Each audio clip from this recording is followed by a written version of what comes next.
Hello, and welcome to your new favorite bookish podcast, Fully Booked and Caffeinated. I'm Heather. And I'm Kelsey.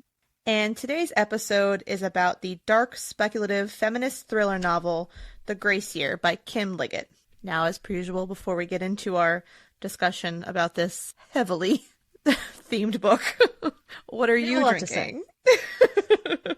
I have an iced protein coffee because I hit back and buys this morning.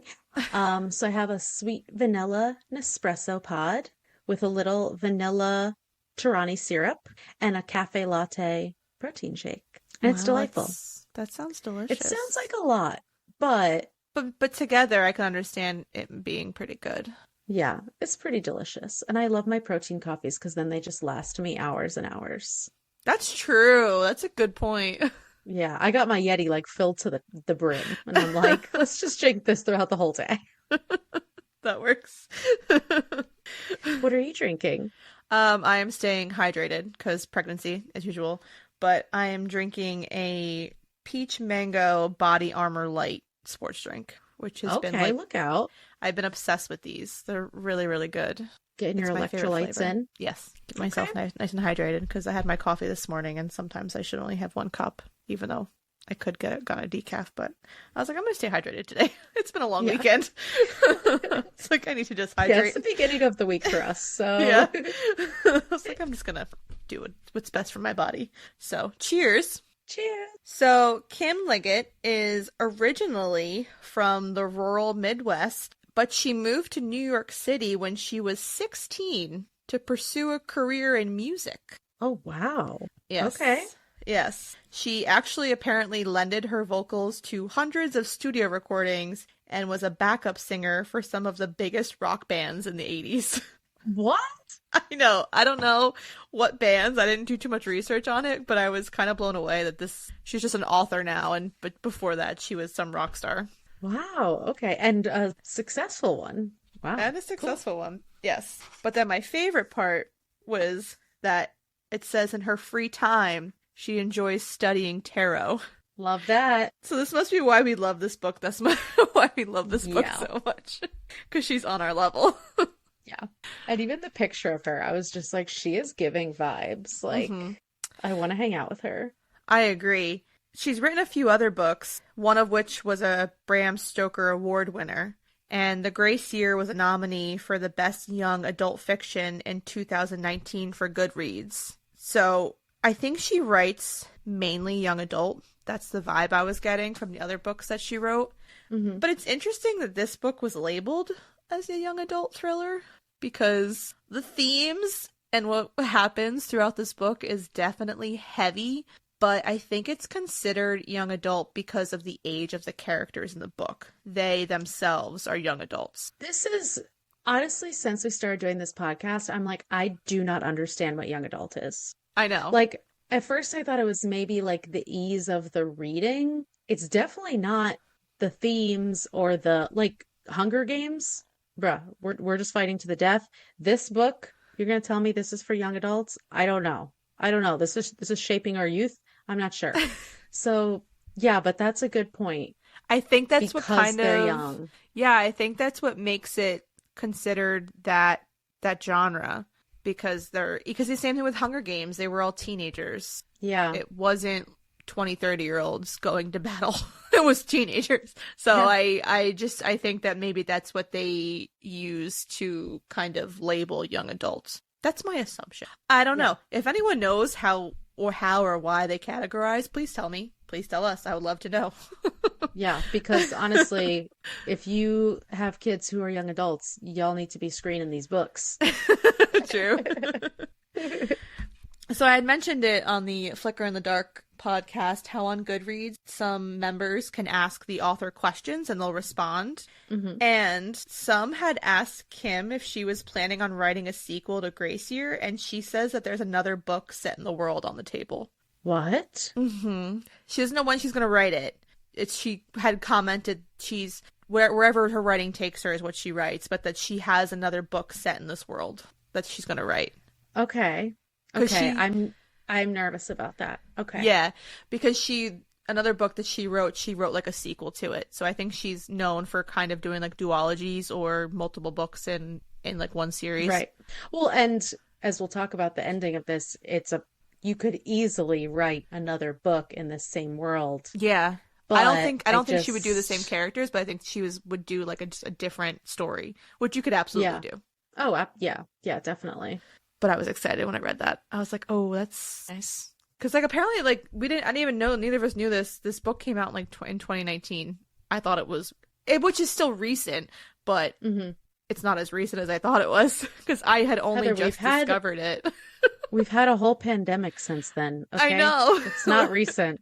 I only just discovered this book about a year ago, so I finally read it, which I'm so glad I did, but I didn't realize that it came out that long ago.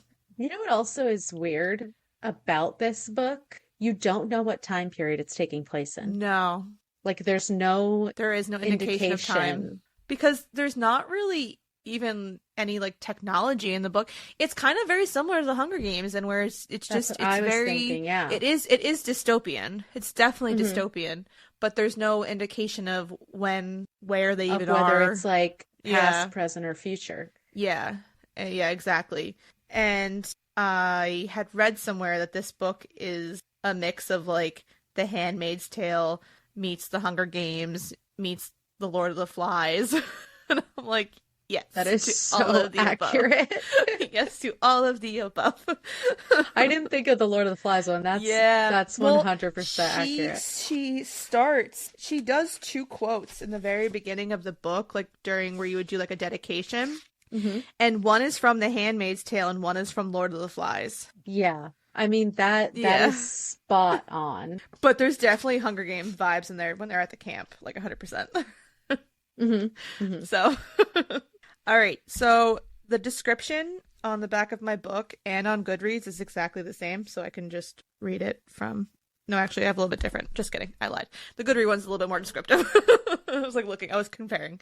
All right. So, no one speaks of the grace year. It's forbidden. In Garner County, girls are told that they have the power to lure grown men from their beds, to drive women mad with jealousy. They believe their very skin emits a powerful aphrodisiac, the potent essence of youth, of a girl on the edge of womanhood. That's why they are banished for their 16th year to release their magic into the wild so they can return purified and ready for marriage. But not all of them will make it home alive. 16-year-old Tierney James dreams of a better life, a society that doesn't pit friend against friend or woman against woman, but as her own grace year draws near, she quickly realizes that it's not just the brutal elements they must fear.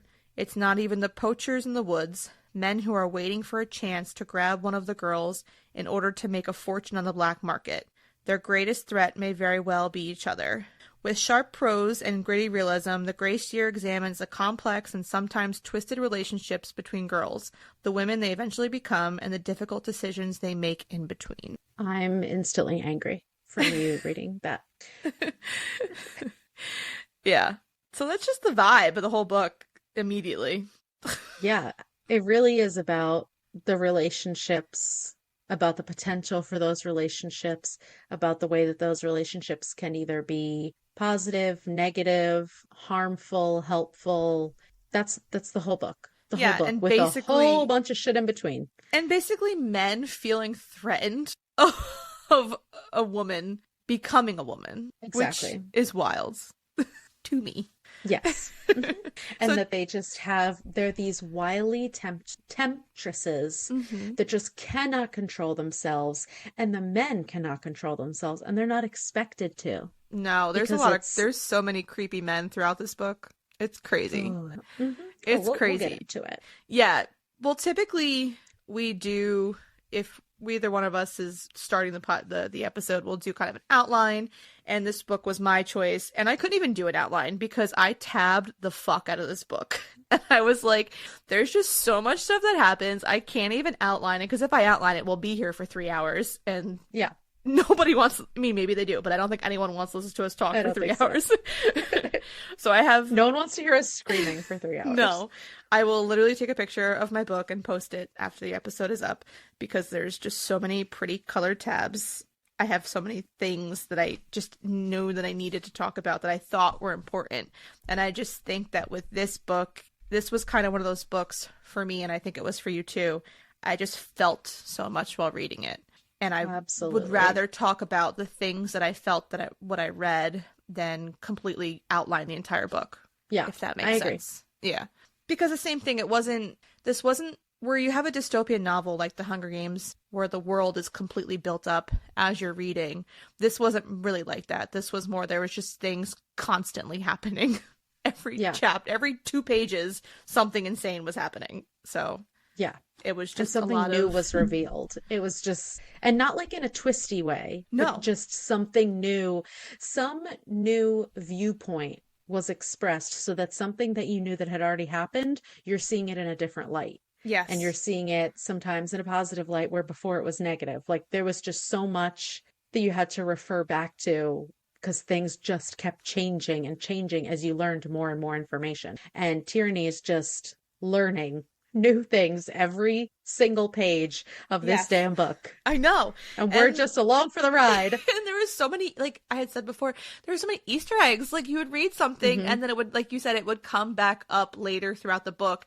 And then you have to sit there and reflect on what you read previously Hmm. and then let that sit with you with what you just read. But you barely can because then something else happens. No. Like it is just And nonstop hit, hit, hit, hit, hit. I literally needed 3 to 5 business days to process this book after I finished it Yeah. Yeah.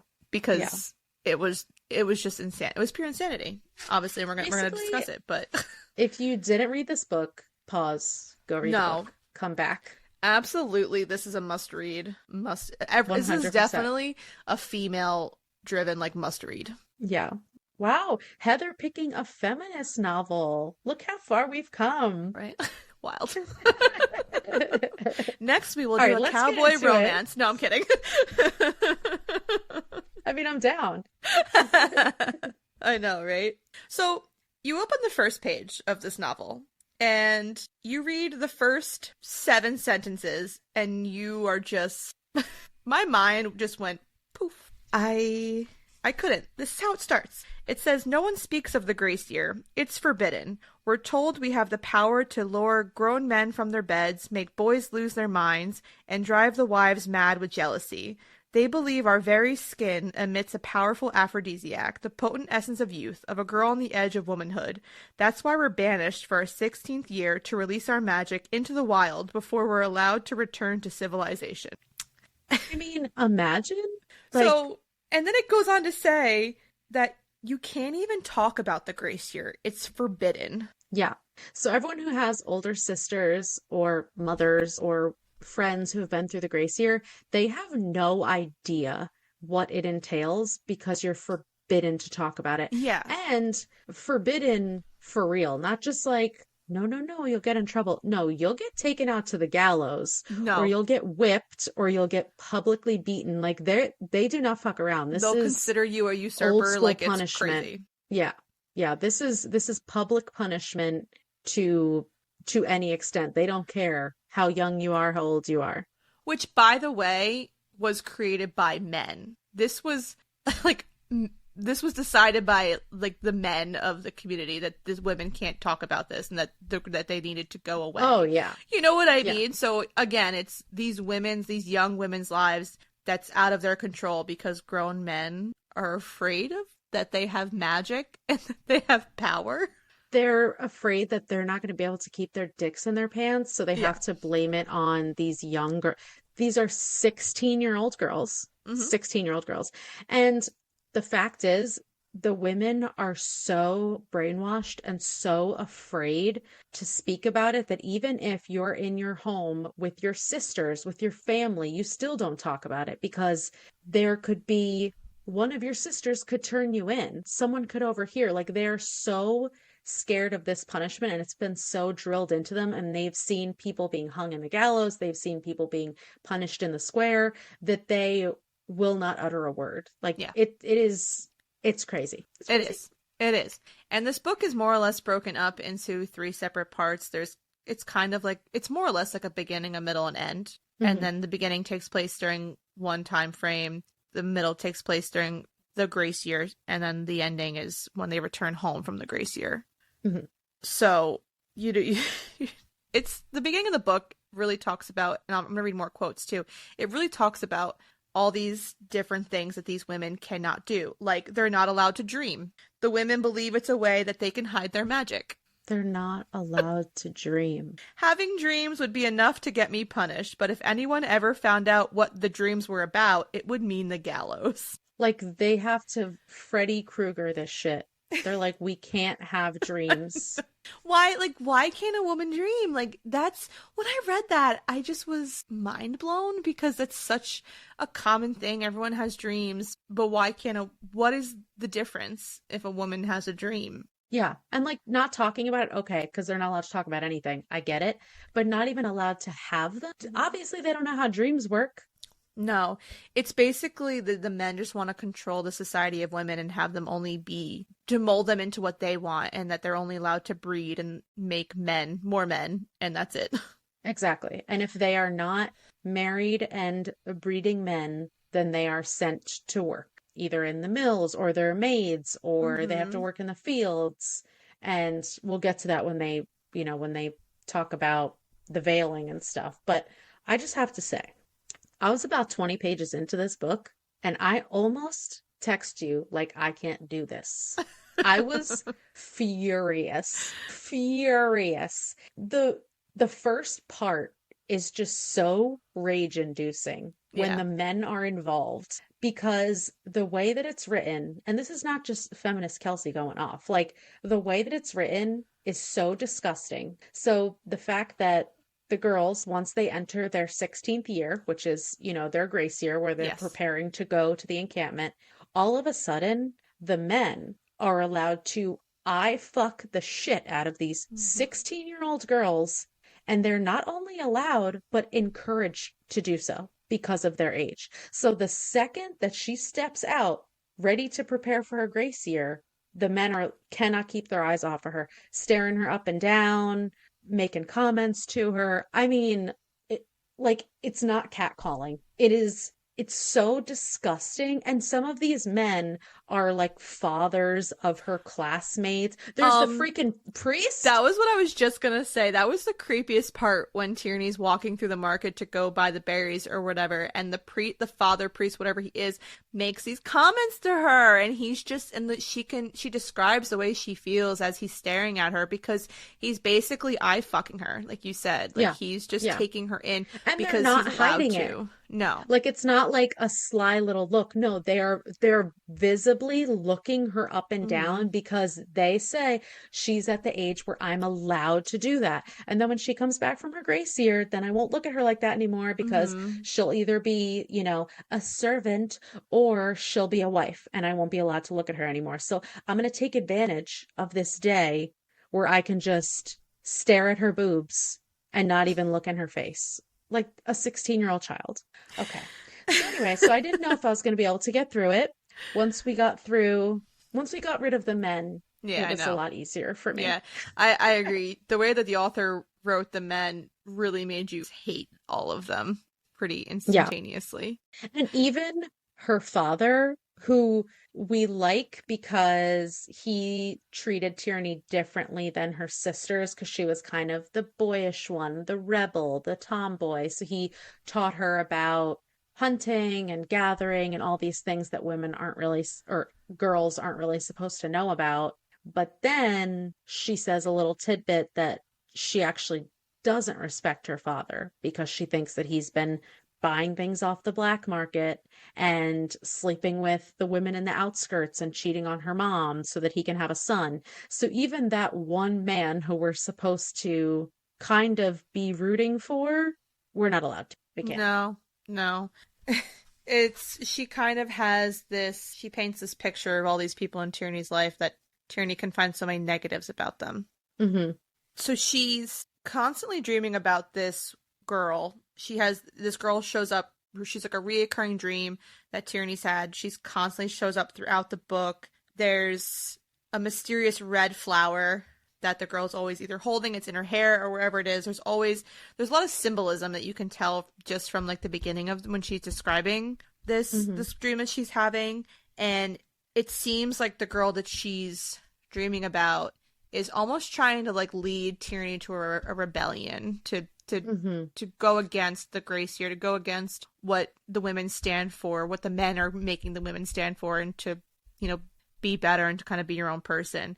But she doesn't understand why she keeps dreaming about this. She thinks she doesn't know if it's her magic, if she, her in parentheses her magic, Hmm. you know, Hmm. like she doesn't know what it is, but she's always dreaming about this. And her sister June kind of like knows what she's dreaming about, but you know, she doesn't really talk about it much because, like you said, they're not allowed to talk about that kind of stuff. And like her Hmm. mom can't know that she's dreaming. Nobody could And know that she's dreaming. dreaming of a rebellion, she would go straight to the gallows. And Yeah. she thinks that she recognizes the girl. Like, not recognizes, but she has like a sense of deja vu when she sees her because they have the same eye. Yes. So she wonders if, she's like, I wonder if this is my dad is out here sowing his seed with the women who Yes. are outside of the county. Mm-hmm. And maybe I have some long lost sister that I don't know about, and he just abandoned her because she wasn't a boy. Yeah. And the only person that actually, I take that back. The only person that knows about her dreams is her best friend Michael Welk. She's Hmm. like the only one that she's ever really shared this with. This is just a boy that she's grown up with.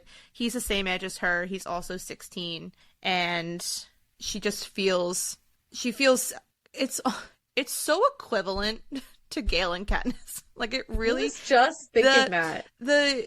the significant like the similarities in Tierney to Katniss and Gale to Michael, it all Hmm. just there's a lot of similarities, but not like she took it from it because they're definitely very much different, but it's just it's easy to kind of compare it to that. So what Gale was to Katniss is what Michael was to Tierney. It was her And it's best also friend. the unnaturalness of it. Like, Yeah. it's not normal for a 16-year-old girl to still be hanging out with a boy. Like, it makes sense for them to have been friends when they were younger, Mhm. but everyone thinks it's weird that they're still friends when she's on the brink of her womanhood. So they think that, if she's hanging out with a boy, then there's something else going on. And she's like, Yeah. no, like, he's literally just my best friend because I've known him since we were Mhm. little. So Yeah. no one really understands their relationship. And so now that they're entering their grace year, they have what's called the veiling day, and basically there's 12 eligible boys in Garner County, and they're born boys that are born into families that have standing and position, and there's 33 eligible girls. So only 12 of these 16-year-old girls are going to get chosen by a 16-year-old boy to spend the rest of their life together. Yes. Oh, and they have no say in it. No, The girls no, have no say in it no, whatsoever. no. And you had touched briefly on this, but I did highlight that this is what it says in the book that today we're expected to parade around town, giving the boys one last viewing before they join the men in the main barn to trade and barter our fates like cattle, which isn't that far off considering we're branded at birth on the bottom of our foot with our father's sigil. Bruh, I almost threw my book across the room. They're branded Okay. Yep. because they are literal property of Yes. these men. And now they're Yes. bartering to become property of a new man. Uh-huh. And they have And no say whatsoever. no, because when all claims have been made, our fathers will deliver the veils to the awaiting girls at the church, silently placing the gauzy monstrosities on the chosen one's head. And tomorrow morning, when we're all lined up in the square to leave for our grace year, each boy will lift the veil of the girl of his choosing as a promise of marriage, while the rest of us will be completely dispensable. A promise of marriage if they make it back If they make it from back. their grace year. So Yes. they kind of frame it as like these girls who get a veil have something more to look forward to, aka something more to live for when they go to their grace year. So it's like more of a motivation for them to do what they're supposed to do, get rid of their magic, come Mm-hmm. back alive so that they can be wives and start pumping out some babies. Yeah. And basically, if you're not chosen for a veil, you're kind of given these jobs throughout the town, like working in the fields. Yeah, and there's also even that there's like a hierarchy of coveted jobs, which would be like a maid or someone in the home, because at least get to be in the homes of these wealthy people. The least coveted is being out in the fields, which that's Tyranny's goal. She wants to be out in the fields so that she can be one with nature, even though it's like hard, laborious work. It's hard on your body. She thinks that I'm strong. That's going to be the best thing for me. And I'll have, even though that these girls have absolutely no freedom, at least being outside with nature, she feels like she'll have some semblance of freedom just because she can look at the sky. Like Yeah, that's what we're working towards here. yeah, and so her best friend Michael is now going to be he's basically going to be the head of council. And so Yeah. she requests she sees him the day before the right before the veiling is going to happen, and she says, can you just do me a favor and just let me just do she wants to work in the fields. She wants to, Yeah. like you said, she wants to just do her own thing, and it's good, honest work. And she wants to be able to stare up the sky anytime she wants, like you said. Hmm. And And he Michael's has just, the power to decide that yes. because And he's his, also like thrown off about this. He's like shook, yeah, which he shouldn't be. Like, you've been hanging out with this girl for years. You guys are always in the fields together, climbing trees and shit, like yeah, roughhousing. Like, you kind of should understand that. But he's kind of like, no, I don't want you to do that. And then kind of I think he was going to explain why, but then Tierney was just so brusque with him and was like walked off. It was like, no, like was just irritated with him. So that kind of yeah. leaves that This on was like a a little bit. very a weird interaction because Yeah. you have no idea what was left unsaid and Hmm. who was mad at who, and it was Yeah. very weird. Yeah, it was. It was. So then she's walking through town, and there was another thing that she says, I stopped to watch the horses in the paddock being groomed by the guards for the journey to the encampment, their manes and tails braided with red ribbons, just like us. And it occurs to me that's how they think of us. We're nothing more than in-season mares for breeding. Accurate, Yes, accurate. accurate. This whole weird thing with the ribbons. I know. I know. And then it introduces, though, this other character that becomes important throughout the book. He's a guard named Hans, and she's known him since she was 7. And you're not really supposed to, again, the girls aren't supposed to really be conversing with anyone either, especially like a guard. But he's kind of like taken Tyranny under his wing for whatever reason. But Hmm. what's interesting is that if you choose to become a guard, you get your dick cut off. Yeah, it's like they'll let you stay around the women, but you can't be Because susceptible to their magic because you your have no dick was dick. cut off, so you won't be threatened by their womanhood. Yeah. So Yeah. they have this weird connection because she saw him the day that his dick got cut off Yeah. because her dad is like the doctor of Yeah. the county. Hmm. And so she sees it as like she saw him in this very vulnerable state and they kind of bonded after that. Hmm. And she went over and like held his hand when he expected her to like run away screaming because it was probably grotesque and scary. And instead she was, she had sympathy for him and she like comforted him. So that's how they have this like weird connection. Yeah, and he was in love with someone that was during her grace year. She never made it back. So like Hmm. he's just heartbroken. He's like, I'll never like love again, and I'm just, blah blah blah. Woe is me. Yeah.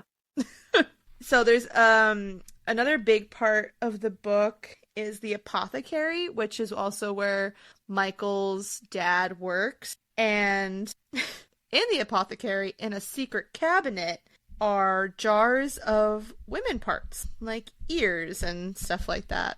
No, no, no. Girl parts. Girl parts, Rather. sorry. I Girl apologize. parts. I These are apologize. parts of the Gracier girls. Yeah.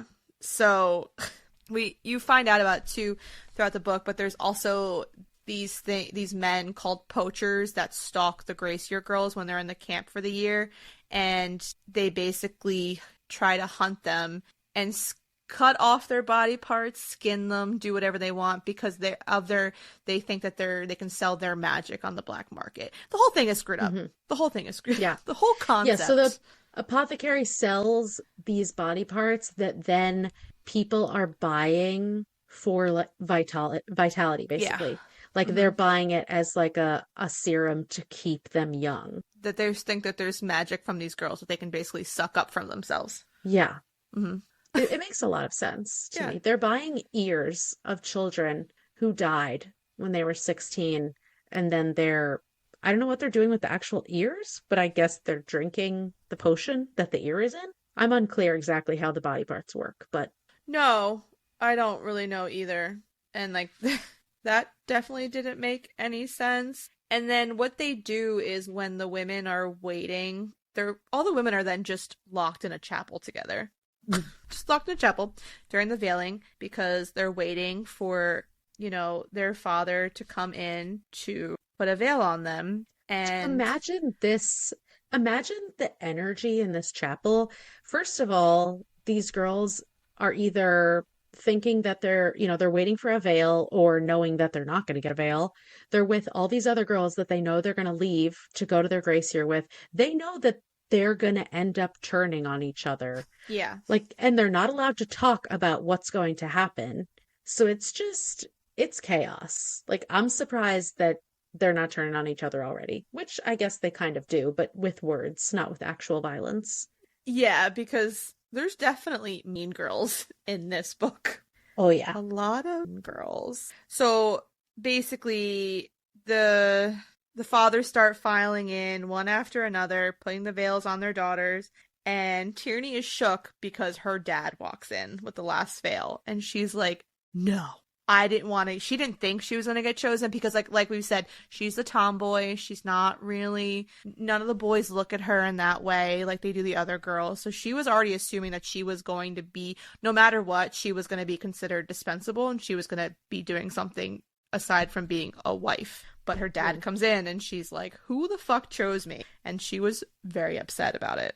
And she thinks that the only possible person who could choose her is this like bloodthirsty, demented dude who's obsessed with birds. training wild birds and then killing them. Yeah, so that's Tommy Pearson. She thinks because the way that she had seen him earlier in the square, and he was kind of like looking at her and making comments and stuff, and then his mom was making comments about her when they were in the church. So she just automatically assumes that it's Tommy Pearson, and so because she thinks that he would be the one to choose her because she's like a wild bird who he would then tame, break, and basically, bend her to his will. So she's like, wow, this is even worse than I could possibly imagine. Exactly. And so before the official veiling day where you find out who chose you, she has like a conversation with her mom, and this is kind of like one of those situations that you reflect back on, but her mom says, trust no one, not even yourself. Your dreams are the only safe place for you, which is funny and ironic because you're not supposed to talk about your dreams and everything. But her mom kind of like brings them up, and she sees that her mom's lips are berry stained. She thinks they're blood stained. So she thinks her mom is drinking the vials from the apothecary, and she's trying to taste the youth. We hate the mom. We hate the mom at this point because also it's not like a main plot point, but there's a part that day where a woman is brought to the gallows and hanged for something that she's done. And Tierney's mom is one of the first women to run up and shun her and spit on her and shove her and ridicule her. So we hate the mom. Like she's fully immersed in this women hating women environment that has been created by the men. Yeah, exactly. But I think that's kind of like the beginning of the book, is you just hate everybody because the next person you hate is Michael, because Michael's the one that chose Tierney. Michael's the one that gave her a veil. Son of a bitch. And Tierney's like, what the actual fuck? Like, but here's the thing: Tierney thinks that he's doing it because she said she wants to work in the fields, and so he's trying to save her. And then she's confused. Like a pity thing? Yeah. And she's confused because he was supposed to choose Kirsten, like the top tier girl of the choices. And she's Regina George. She's Regina George. And, Kirsten and Michael were in the meadows together. A lot of the times the kids go in the meadows and they're hooking up. Basically is what it is, and they're being before any of this things happen. So she's seen him with Kirsten, so she had always assumed that his choice was going to be Kirsten. But then she finds out everyone said it because in the chapel everyone was like, "Oh, Kirsten, can't you not wait for Michael to choose you tomorrow?" Yeah, but then Kirsten got chosen by Tommy Pearson, the crazy bird guy. But but then like she finds out that Michael's been in love with her this whole time, and she just had zero clue. Which I was so pissed. I was like, Yeah. fuck you, Michael. You're supposed to be on our side. You were, because he was the only one that she trusted with her dreams, which, to be fair, she didn't tell him everything.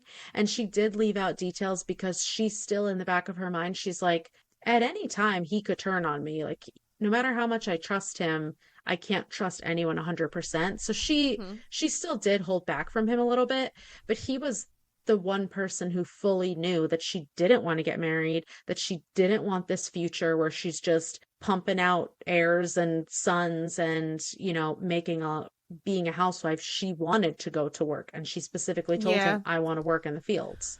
Yeah.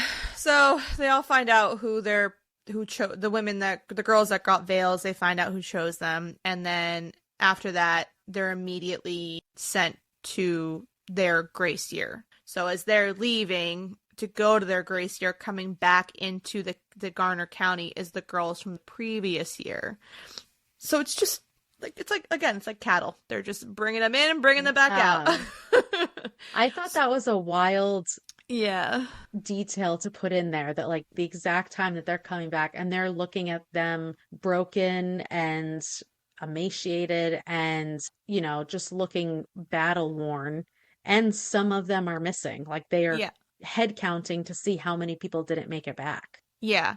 And as they are heading out, there's during that time they walk through the outskirts, they travel through the outskirts to get to their encampment where they're going to live for the year. And during that time is also where there's the fear of being snatched by a poacher, so they're always they have guards with them that are protecting them to bring them to the encampment, but there's still that fear that they're going to get a poacher's going to grab them, and they're Hmm. going to lure them into the woods, and then they're going to kill them. So Yeah, because no one knows how the poachers get because you're not allowed to talk about the grace no, year. you're not So allowed to no talk one about it. knows No one knows. how the poachers lure them. Like if they do some, how are they getting them away from the group? How are they getting them off the trail? And then once they get to the encampment, how are they getting them out of the encampment? Mm-hmm. Like Mm-hmm. that's kind of this unknown that they don't understand because no one's been allowed to tell them. No.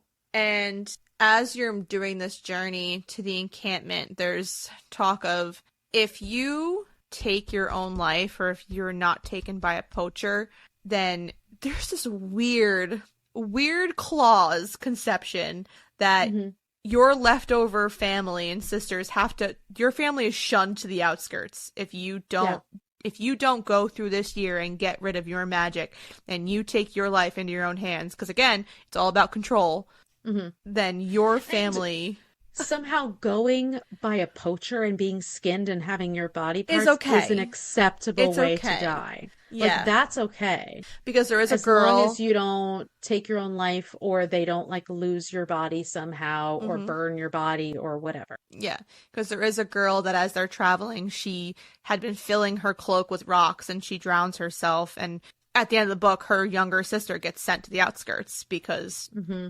that's As the punishment. punishment because she took her own life. So it's just absolutely crazy.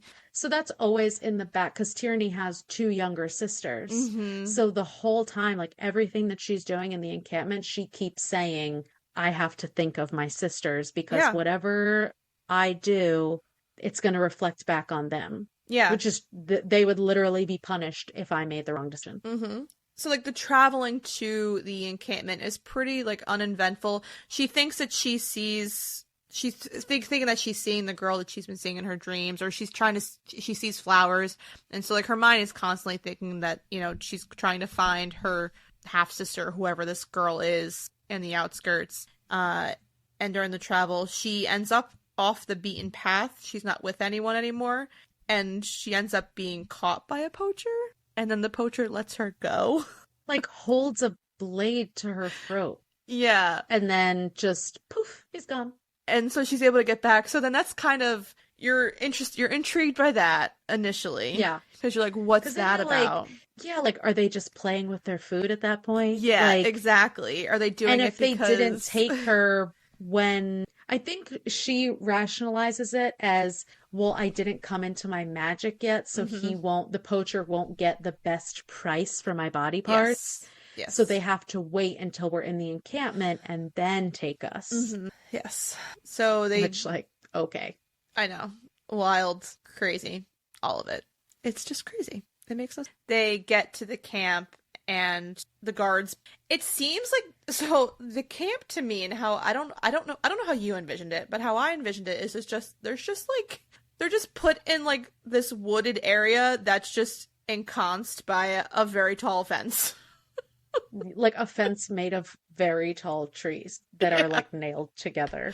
Yeah, like there's just it was just like this whole camp that was But it's created. also, it's like, I pictured it as it's surrounded by woods, but then there's like the common area in the middle where they have all their supplies, where they Yes. have the lodge where they sleep, because they don't go into the woods. No. Because not only are there poachers, there's also ghosts of the dead Gracier girls in the woods who can lure you into the woods to your death. And if you die in the woods, then your body won't make it back and your Yes. family will be punished. So Another, that's a whole yes, nother that's layer. another. I know. So outside of the fence are all the poachers, and inside are the Hmm. ghosts.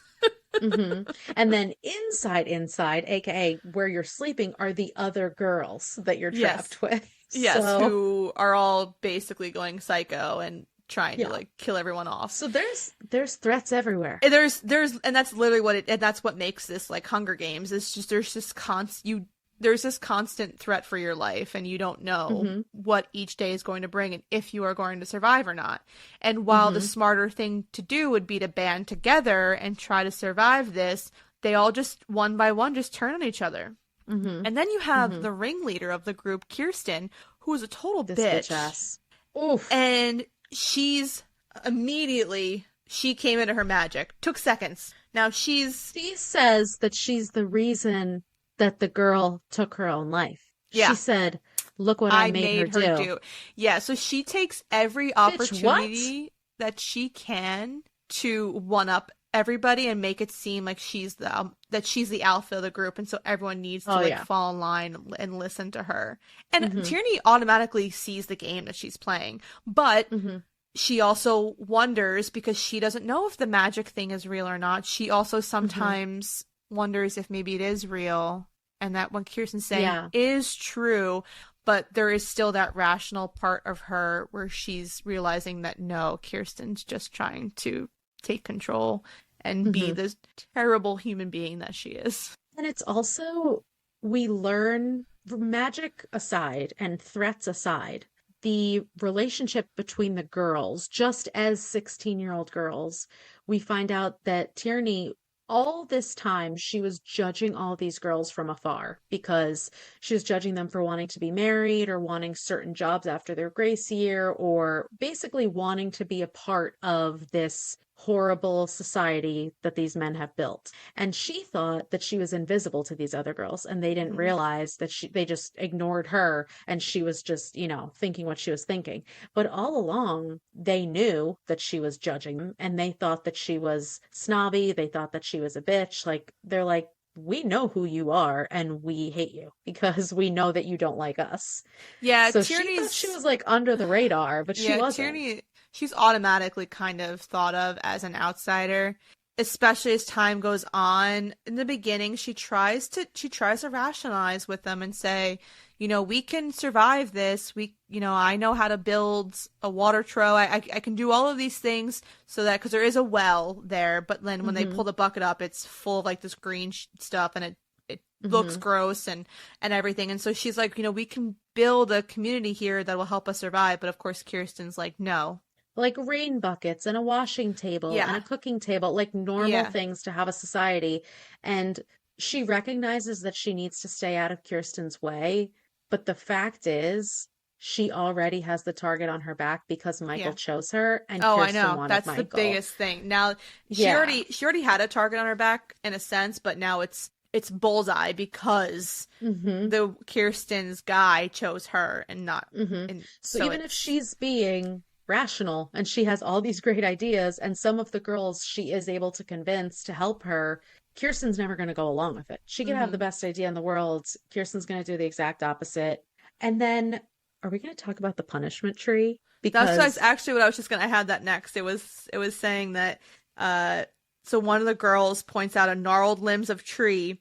It takes me a moment to put it together, like a vile jigsaw. It's not rust, it's blood. And they're not Yule ornaments. They're fingers, toes, ears, braids of all shades and textures affixed to the tree. It's a punishment tree. Just like the one they have in the square, but this one's real. So Just in the middle of their camp, in the Mhm. middle, showing body parts of previous Gracier girls who Yep. have, this is how they've handled their own society Mhm. by punishing each other. Yeah. And there's like all these unspoken rules of this Grace Year camp. So the only way, so the girls, every girl's hair is braided with the ribbon, the Mhm. red ribbon. And so the only way that you can let your braid out and take off your ribbon is if you have to claim your magic and then you can It's remove your Kirsten's braid. rule.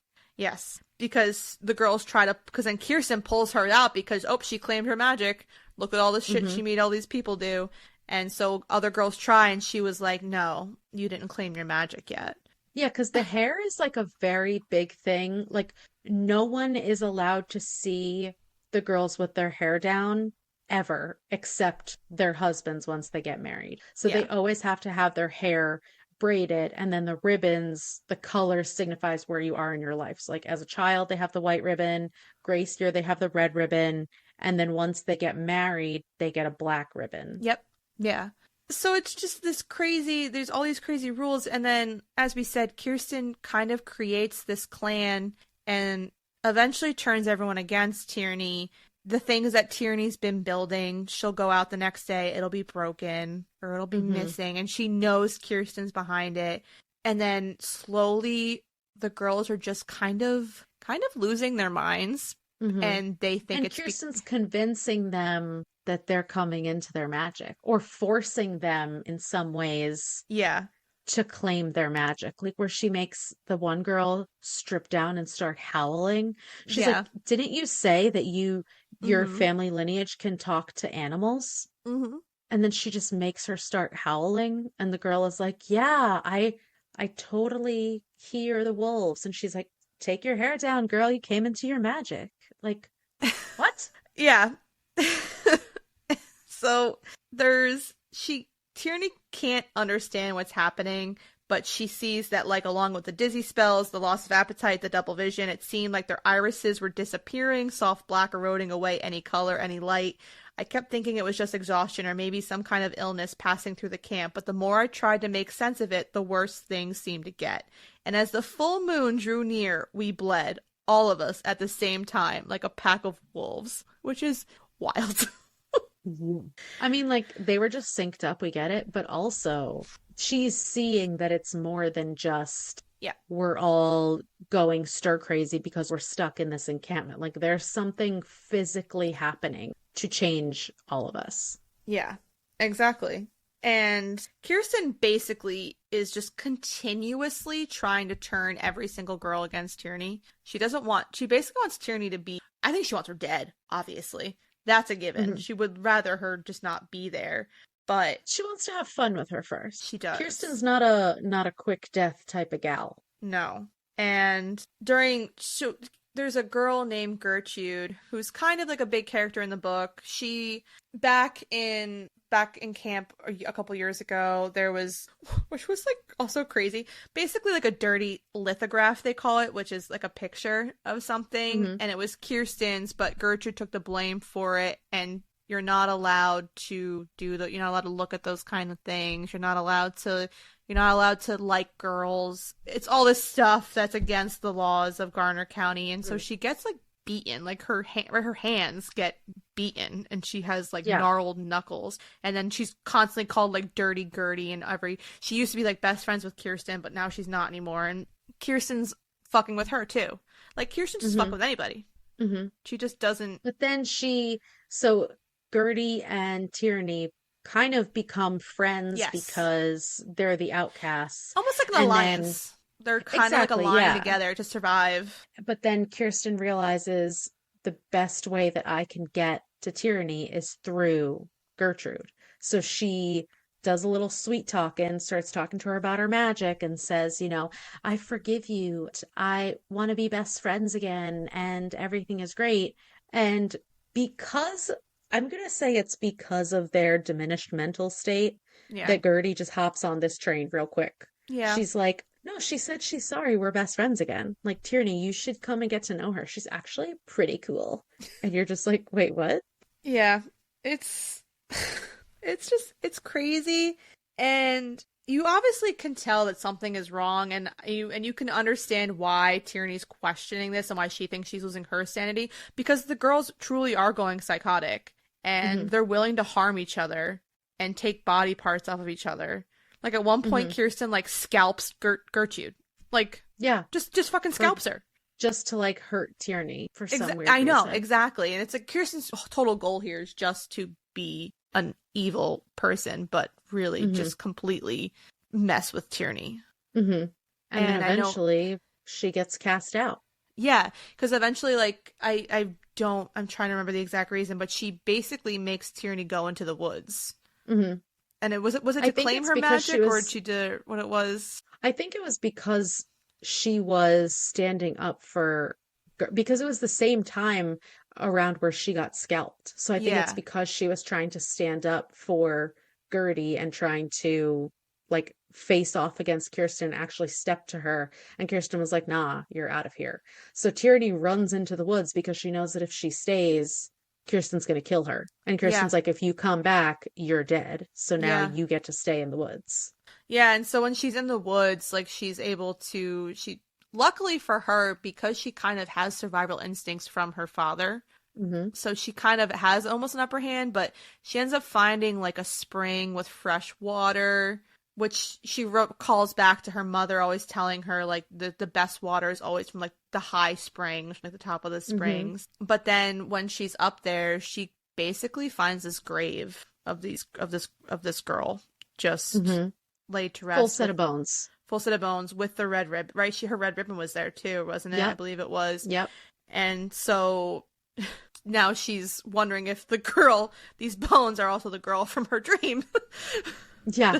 Yeah. She's like, she has no idea what's happening. And No. she's struggling because her Yeah. survival instincts are only going so far. And then winter hits and it's freezing cold, and all she has is her cloak. Yeah. And then she realizes that her sister, who handmade this cloak for her, This was one of my favorite parts of the book.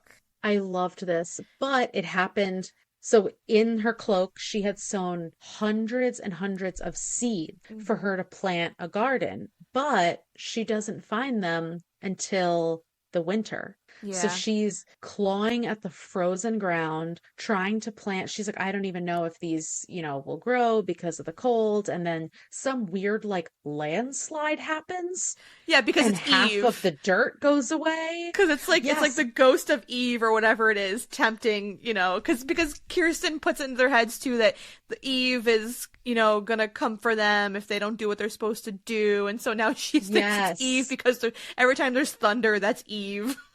Yeah. So they have this whole thing because this is what the men in the county have also told them. Like, the reason that the women have to get rid of their magic is because all of that time ago, Eve, the temptress, that's what she did. She used her magic to tempt Adam, and it's, Hmm. the whole religious thing, of course.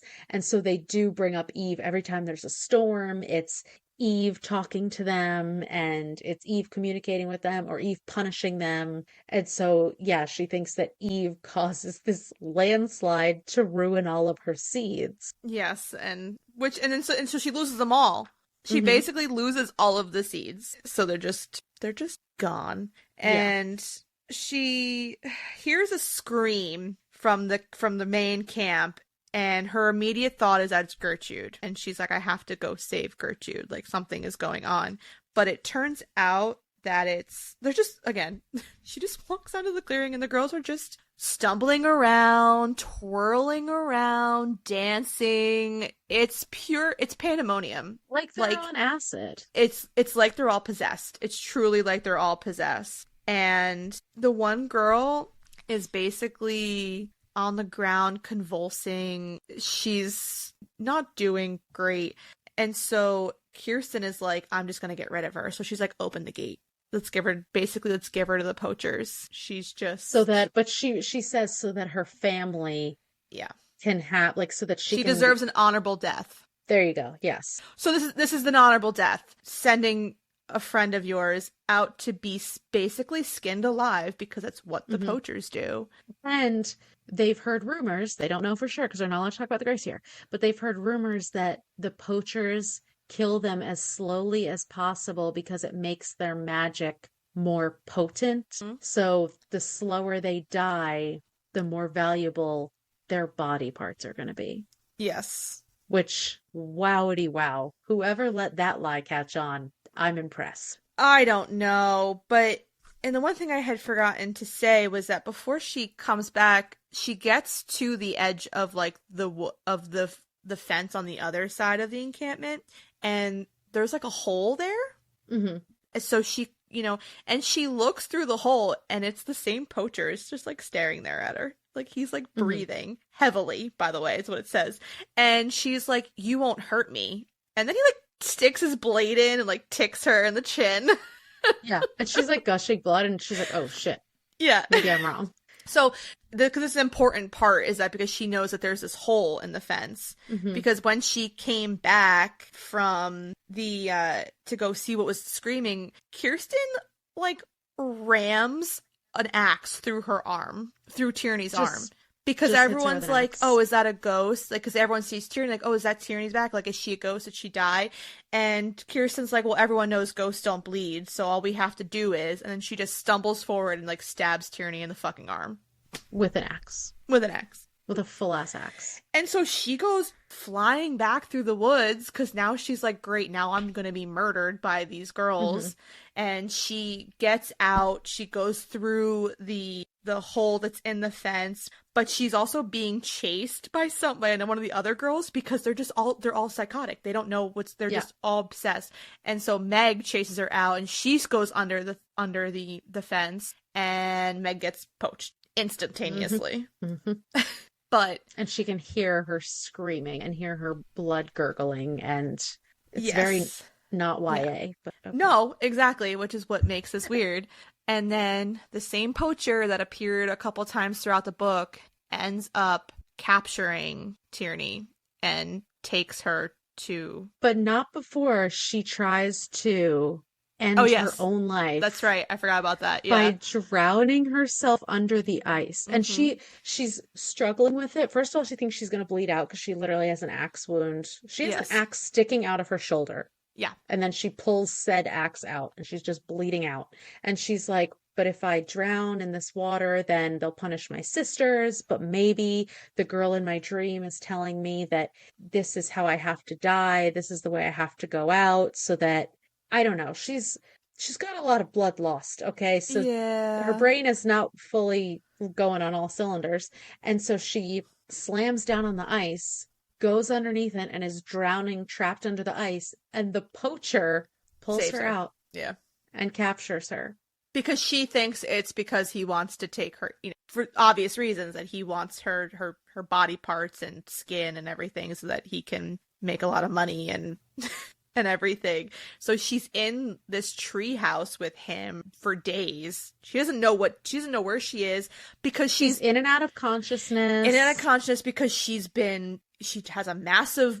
had massive blood loss. She has this huge wound that's basically untreated for the most Hmm. part.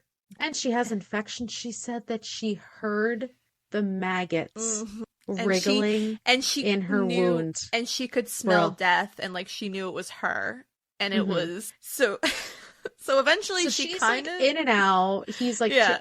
every time she wakes up, he's like taking care of her. Mm. And she thinks that he's But just yeah. getting her better so that he can then kill her. Yeah, that's the whole thing too. And she also thinks that he's doing this too because like he's trying to figure out the best way to do everything. She finds like a diagram of like her body parts in like a journal and stuff like Yeah. that. Yeah. So So eventually she's like, he wants to fix me first so that my skin is intact for him to then skin me alive. yeah. And so eventually she comes to enough that she can have a conversation with him. And he was And she basically, she only thinks she can see is his eyes. His face is covered by like this shroud. So I Hmm. guess that's like the equivalent to like a ninja thing. I don't know. That's like my assumption. That's kind of Yeah. what I was Yeah. envisioning. And so she eventually like questions him, like, why are you doing this? And he's like, I knew who you were as soon as I saw your eyes. You have the same eyes. And her first thought is the girl from her dreams. She was like, Hmm. you know who she is? And he's like, what girl? He was like, no, your father. You have his eyes. And then she comes to find out that her dad's been going to the outskirts to treat the people that live out there Yeah. that are sick. Like because he's a doctor, he's going out there to treat them. Yeah. So And this is like the he first like also, revelation for her. The first big revelation, by the way. yes, because she thought that he was going out there to get some, to get his dick wet and to maybe make a son, when really he's out there helping the Mhm. people of his own accord. And these people on the outskirts are regular people who've been cast out because of, whatever they've done, whatever their family has done, but they're basically treated like they're, you know, just complete vermin, like they're lepers. Like it's just horrible the way they talk about them. And he's out there trying to treat them. And with the shroud, he never uncovers himself when she's awake, Yeah. because we find out that the poachers, they can't just go into the camp and grab the girls because they think that the girls' magic will poison them. Hmm. So they won't uncover themselves around the girls. They have to keep their bodies covered with these shrouds, even when they're poaching and cutting them up and everything, so that they don't catch whatever magic disease they give to the poachers, because several of the poachers have died in the past after they've been in contact with the Gracier girls. Yeah. And so her first thought is, are we like relations? It was like, are we brother and sister? She's like, "Are And you he's my like brother?" so grossed out by this. He was like, no. And he's like, your father's not like that. Like, he's a good man. And she was like, what do what do you mean? And he said, like, he treats the women of the outskirts and the children. Like, he's like, he saved my best friend. And he was like, that's why I'm saving you, because I'm, made a deal with your dad that in exchange for him saving my best friend, I would spare you if I had the chance. So Hmm. her dad is out here making deals. Making deals for her life. But then Yeah. she's like, okay, you saved me. At what point does your Uh-huh. deal run out? Yeah. Like, okay, so you're gonna nurse me back to health and then just let me out of this treehouse to run free so the other poachers can get me? Like, she doesn't know the extent of this deal because she's just now seeing her dad in this new light, and she's like, oh my God, I'm seeing this now when I'm here and I can't face to face talk to him and basically like apologize for being such a bitch to him because she thought that he was this horrible person. I know. Turns out he wasn't. No, because then it's also he also is struggling with, again, like, when does the deal end for him as well? He Mm-hmm. can't really Mm-hmm. put like a price on it either. But there were so this she's basically in the treehouse with this poacher for a very long time. And the story between them just keeps building and building. They build this kind of rapport, which you wouldn't really expect, obviously, because Mm-hmm. we're And still he, thinking, as the reader, still thinking that he's going to do something to her. because of the diagram. The diagram has me Yes. thinking he's cutting her up. Yeah. But during the conversations, he's slowly opening up to her and she's getting this new information. So she finds out that the poachers are not working off their own accord. The Hmm. county pays them for bringing back the dead girls. So it's not just the apothecary that wants the pieces of the dead girls. The county actually pays them for bringing back the dead Gracier Hmm. girls. So she realizes that it's completely full circle and that the county is controlling absolutely everything, even something that they thought was this like rogue operation to kill the Gracier girls. No, it's of course all controlled by the county. Yeah, and she questions, like, and you bring it up to like the notebook. She says, like, you fulfilled your promise to my father many times over, because he's actually saved her life like multiple times throughout her time in the treehouse, because she's on the brink of death still for a good chunk of time. And she's like, why haven't you killed me or just let me die? And he's like, I keep asking myself the same question, but when I saw you on the ice, you looked so, and she was like helpless. And he's like, no, defiant. He was like, you struck the ice with that axe. It was one of the bravest things I've ever seen. And She's like, I just loved that she's like, I because was like out of my mind at I that time, know. but But I just really, really liked that he was like, I couldn't do it. Like, he's like, you've just, he's so perplexed by her. mm-hmm, mm-hmm. And he also believes in the magic too. And so he's also Yes. nervous about her too, And so then he she doesn't really know. starts talking openly to him, half because she's like feverish and doesn't know what she's saying, and half because she starts to build this kind of trust with him. And there's this part where she's in and out of sickness. She's about to fall back asleep. She's, laying down, like, can barely keep her eyes open.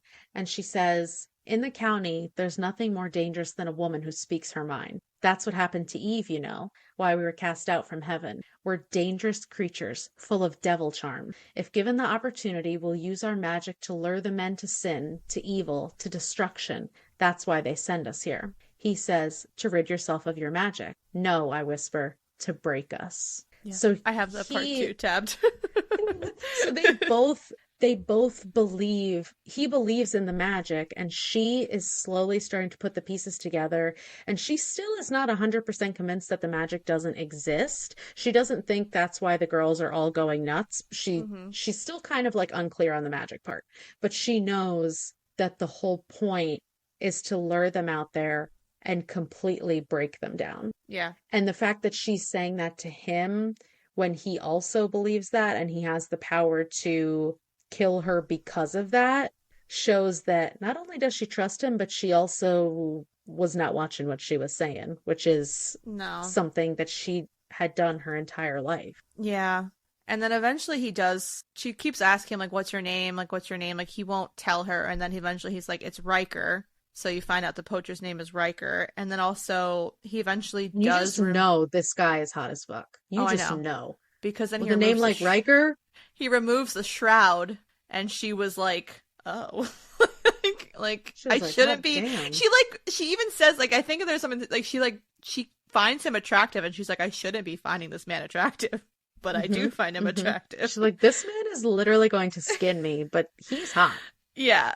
So now you're put in this precarious situation with Riker and Tierney, and as their story unfolds, it kind of becomes like a Romeo and Juliet situation. Star-crossed lovers. Escalates so fast. All of a sudden, yeah. Because half the time she's up there, she's not even conscious. And then all of a sudden, they are madly in love. Yeah. So Anders, the best friend who her dad saved, shows up a couple times, and he's like, Riker, my dude, you're missing all the dead girls. All these women, all these dead girls. All these girls are dying. Where have you been? I need you out here, man. I need you to help me kill some Grace here, girls. And he keeps making excuses, and then finally Anders makes his way up. He just comes up without an invitation. He's like, I'm gonna find out why Riker isn't out here helping me. And Riker puts a knife to Anders, his best friend, basically his family, puts a knife to his neck and says he will die before he lets anyone hurt Tierney. Yeah. Say what now? Mm-hmm. You drew a diagram of her body parts and what you were going to do with them, my dude, and not in a hot way. But I think, I don't know, because when I think back to that scene, like in the book, I don't know if he was doing it because he doesn't want to poach. Like, he doesn't want to do She this. asks him, and he says, I had to plan just in case you didn't beat your sickness. So he's like, if I tried to keep you alive and like your infection took you, the fever took you, whatever, and you died, like, I'm not going to let your body go to waste. Which, like, to be fair, I get it. Yeah, because you find out throughout like her time with Riker, and I have this whole like part of it, like he explains to her, like, we're not poaching anything, like you had mentioned before, like he says, we're sanctioned to cull the herd, paid handsomely to deliver your flesh back to the county. Your father's brothers, husbands, mothers, sisters, they are the ones who consume you, not us. If I leave, if I don't take my place as a poacher, my family won't get pay, they'll starve. And thanks to the county, I have a lot of mouths to feed. And she's like, so basically, in order for him to feed his family, he needs to poach one of these girls, because the same people who send the girls to the Grace Year are the ones that are paying these poachers. And to him, it is literally a job. Like they don't refer to them as the girls, they refer to them as prey. Prey. And the Mm-hmm. reason that he has so many mouths to feed is because his mom is like a goddess in the outskirts, she takes all of the girls who are cast out and don't have anyone, and she takes them under her wing. So he has Yeah. like, All what does he these have, like six siblings. sisters or Yeah. something? Like he has a ton of sisters, so he needs to make money to be able to send it to them. So he just sees it as, like a hunting job, like Yeah. the same way that you'd go hunting for the season and bring Mm-hmm. back deer or a moose. You bringing back girls in I know. pieces. And then so we've there flowers are this huge significance in this book. We're not going to touch base on all of them Hmm. because there's so many, but so at one point she's in having a bath in the treehouse, and she sees that he put wild roses in the tub, and she freaks out because Hmm. bathing with flowers is a sin, a perversion, punishable by whip. So in the county, they can't bathe with flowers because it's a sin. Which is How? absolutely like How? y'all were making the rules and you just threw that one in for fun. Like Yeah. that's just, you just don't want the women to have any sort of self-care Yeah. whatsoever. Okay? And then I mean, are we gonna get to the Romeo and Juliet? Because yes, that was my it next part. comes. I was gonna It say, comes. because then she says, "Are you afraid of me, my magic?" And he says, "I'm not afraid of you. I'm afraid of the way you make me feel." And then these two start kissing. They're just making out. And then all of a sudden, he's ripped from her arms because, surprise, Anders is there. Anders has come to find Surprise. Riker because he's like, where the fuck has my bro been? Where's my bro? Where's my poaching buddy? We got prey to do. And that's when you had said the thing that he says, like, I will literally die for her. Like, I won't do this, and she's like, he's trying to like convince Anders, like, we'll still do this together, but I'm not, you're not taking her. You're not touching her. Mhm. You're not allowed to do anything to her. And Anders is like, yeah, okay, sure, buddy. Like, I will totally not do anything stupid. Yeah. And we'll I let you totally trust you. do your Let's thing. do it. I will let you And do it. And it's like, secretly, I think that Tierney knows, like, this is the end. So Tierney and Riker seal the deal. yes, but before And that, before that, no, because before that, this is when Tierney discovers that what's making the girls go crazy. yes, She finds yes. out that the algae in the well is poison, and It's hemlock silt. it's hemlock silt, and that's what's in the well. She realizes, and she's like, oh wait, that's why all of these people are going insane. It's not because of the magic. The magic's not. She finally comes to the realization that the magic is not real. The girls are just they're going crazy because they're basically ingesting poison every day. Hmm. And it's And causing them to... she didn't know what hemlock silt was, and Riker told her, she's like, wait, this? And she like holds up the container of it, and he's like, yeah. She's like, this is the algae that's in the well. And he tells her, even in small amounts, it can make you Mhm. hallucinate. So they're drinking this constantly. They're bathing in it, they're cooking with it, they're ingesting so much of it that's why they're not just hallucinating, they're losing their minds. Yeah. Yeah. And so eventually Anders comes up back to, so Riker leaves to go meet Anders, and Anders comes back, and he comes back to basically threaten Tierney and Mhm. say, I will give you one opportunity to leave him alone. I will make it easy for you to get back to your camp, but you have to do exactly what I say, and if I don't, then I'm coming for you. Mhm. Like, you have to leave. You have to Because do... he thinks that he can go inside the camp and be immune from the disease because he already had the disease, which is just smallpox. it's smallpox. It's literally smallpox. It's not even And- from the girls. And Tierney is like, Riker, my dude, you have to tell all your friends. It's just Yeah. smallpox. Like, Yeah. the girls don't have some magic. But then, like, don't tell them because then they'll just be running into the camp and poaching all the girls. Yep. But it's it's wild the different information that they have. Like he is the reason that she finds out about the hemlock silt. She's the reason that he Mm-hmm. finds out about the smallpox. They're in love. They want to run away together and take Anders with them, who seems like a real Debbie Downer. I don't know why they'd want to bring him, but Riker sees him as literally part of his family because he lost his entire family to Yeah. smallpox, and Yeah. Riker is all that he has left. Yeah.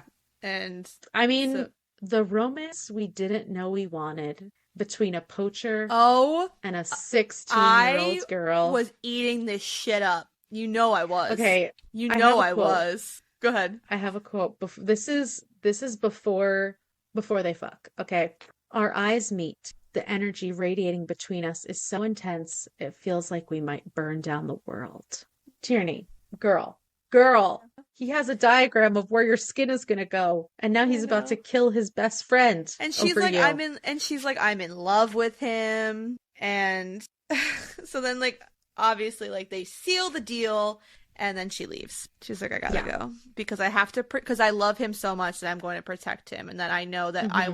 we will, well, she's like convinced that she can figure out a way for them to be together at some point.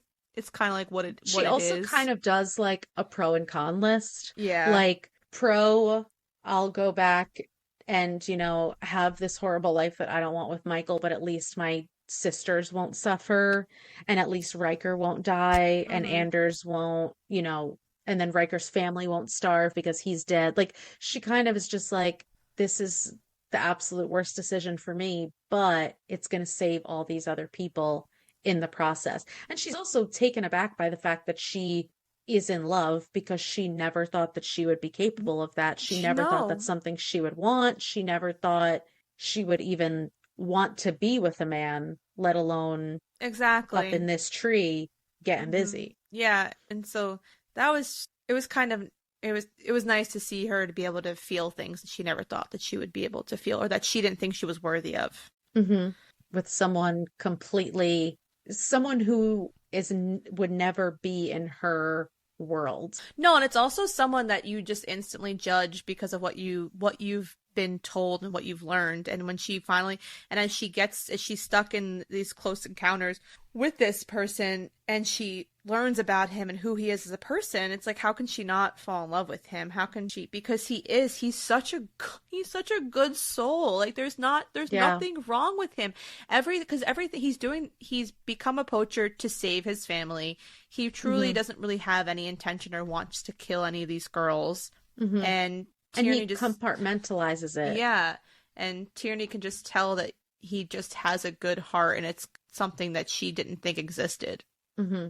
Whereas, like, the other poachers, like when Anders comes and tells Riker about the other Gracier girls, like describing in detail, Yeah. like, yeah, she drowned on her own blood. She Uh-huh. she bled out before he could even It's get the very first cut. Like, graphic.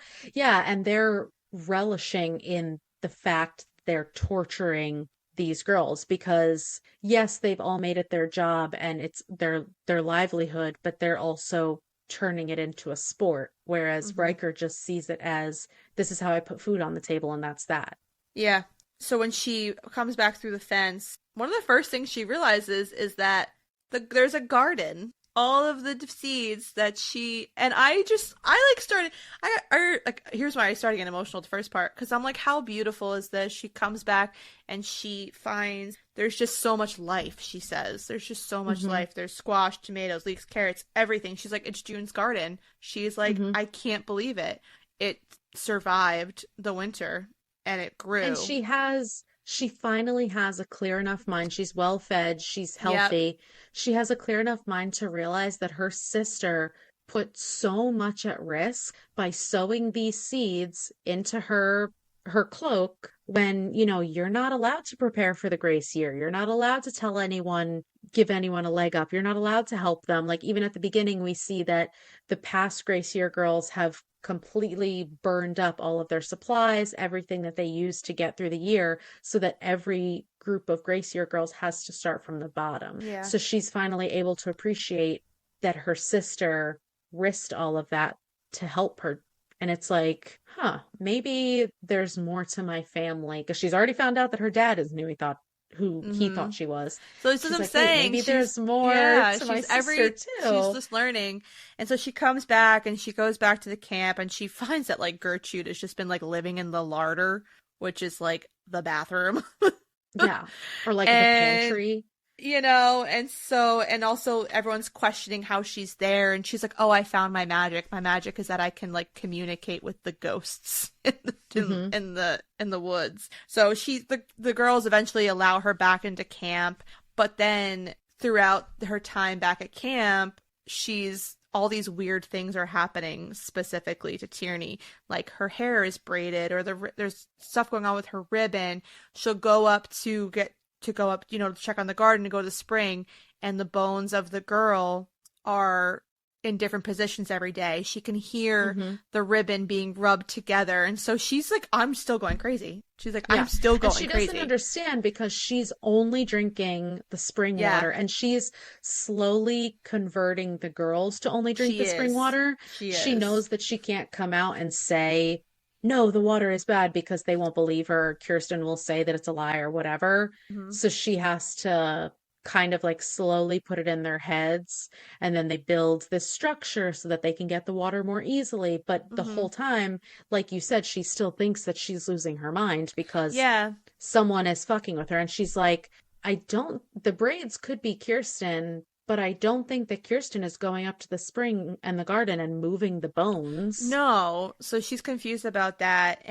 But she does confide in Gertie about a couple things. Like she tells Gertie about the hemlock slit. She's like, don't drink the well Hmm. water. She's like, it's bad for you. But then one of my favorite quotes, lovey-dovey quotes, was there, she's like taking care of Gertie and she's falling asleep. And then she was like, tell me about heaven. What's it like? And Tierney says, heaven is a boy in a treehouse with cold hands and Oh, so she didn't think also that Gertie had heard that because she was like drifting off to sleep. And eventually Gertie's like, what happened out there? And she does eventually hmm. tell Gertie about Riker. And she was Hmm. like, I did, there was somebody and, I did fall in love. And Gertie, like, and then Gertie's like on her team. Gertie's like, yes, go get Riker. Like, she's all Go about it. get I him. love Yeah, Gertie. I know. She's like, you don't want to go back to this shithole that we came from. Because it's also, there's this whole thing of how can you go back to your regular life when you've seen what you're capable of? And that's another reason that she knows that she can't come out and tell the girls not to drink the water because then once they start to see clearly, they would start to see what they've done to each other. Yeah. They would start to see that they were literally killing each other and punishing each other. And I have a quote where I mean it just talks about how like the power of these women is completely disregarded. It's taken away from them. They bottle up all this anger and resentment. And Tierney says, we hurt each other because it's the only way we're permitted to show our anger. When our choices are taken from us, the fire builds within. Sometimes I feel like we might burn down the world to cindery bits with our love, our rage, and everything in between. And it shows the power of that mob mentality and what they're truly capable of when they don't have some type of freedom. And they finally get a taste of that freedom, which is going to the encampment, even though they're Hmm. not free. But the way that they can be completely brainwashed into believing about the magic and the ghosts and the horror stories and all of these things. And as they feed on those thoughts, it just snowballs and snowballs. And then all of a sudden, they're turning on each other when they could Hmm. have, from the very beginning, had a successful society. And I mean, they still would have been drinking the well water because they never would have found that out. But No. eventually, they could have, figured out how to coexist, Yeah. possibly. And Hmm. there's also that unknown. You don't know if they would have because they were drinking the well water. Exactly. You don't know, and obviously you could see the what it was doing to them, and Hmm. so I can't imagine unless it never. That's why I think all why well, I mean that's not why it is why all the things that happened the past few other Grace girls, why there was punishment trees and everything because they just didn't understand why they were acting the way they were, and it's Hmm. true because even like you said trying to wean them off of the well water and they will still remember everything that they did to each other Hmm. in that year.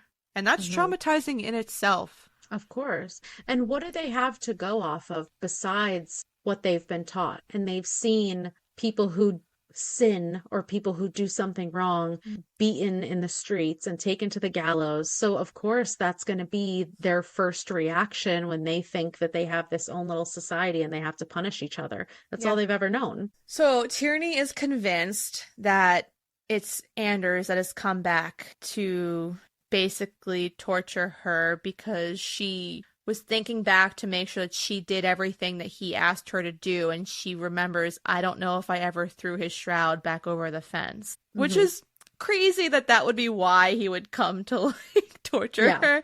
But she's just like, but she also just thinks that he's just doing it in general because of what she did with Riker. Exactly. And so and he did have like a blade to her throat, so like exactly he could do anything at this so point. now she's convinced that Anders is sneaking into the encampment every night and he's fucking with her, and so she's like, I'm gonna set a trap and I'm gonna like end this because Genius. I know. Genius. She's like, I have to just end this once and for all because this is just it has to stop. Like, this is ridiculous. So because she he's sets gonna kill me. Exactly. She thinks that he's like it's playing survival with her before he kills her. Exactly. She's like, I need to just take care of this. So she sets the trap and someone does fall into the trap. And so she's like, success. But it's not Anders. Sure isn't. Nah. It's her dude Someone Hans. else in a shroud. It's fucking Hans. And I was like, I did not see that coming at all. I forgot that Hans existed. I did too. Because like, and obviously, and she paints him as such this. So this is kind of like the exact opposite, where all the people she hates in the beginning, she loves at the end. Where in this book, all the people she likes in the beginning, she hates at the end because Hans was this nice guy to her.